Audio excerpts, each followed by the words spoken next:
আপনি এই মন্ত্রকে যদি রোজ জপ করতে পারেন বা চ্যান্টিং করতে পারেন, যেটা বলা হয়, তাহলে কি হবে, আপনি অত্যন্ত অত্যন্ত শক্তিশালী একটা মানসিক দিক হবে। আপনি অত্যন্ত মনে ভরপুর আনন্দ আপনার থাকবে। অর্থনৈতিক দিক থেকে আপনি প্রচুর পরিমাণে শক্তিশালী হবেন। মন্ত্রটা কি? মন্ত্রটা আগে শুনে নিন।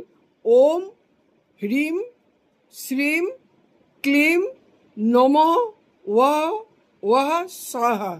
আমি মন্ত্রটা লিখে দেবো, কিন্তু এই মন্ত্রটা হচ্ছে, রাবণ বিরাট বড় তান্ত্রিক ছিলেন, কম লোক জানলেও জানে, বিশাল বড় তান্ত্রিক ছিলেন।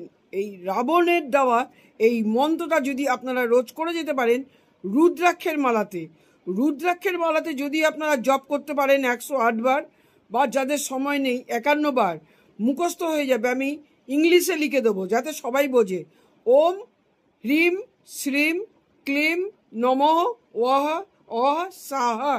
আচ্ছা, এই মন্ত্রটা আপনারা রোজ জপ করতে পারেন, করলে পরে বিরাট পাওয়ারফুল লোক হবেন। অর্থনৈতিক অবস্থা সব কিছু দিক থেকে আপনি বিশাল পাওয়ারফুল। এটা হচ্ছে রাবণ এই মন্ত্রটা জপ করতো।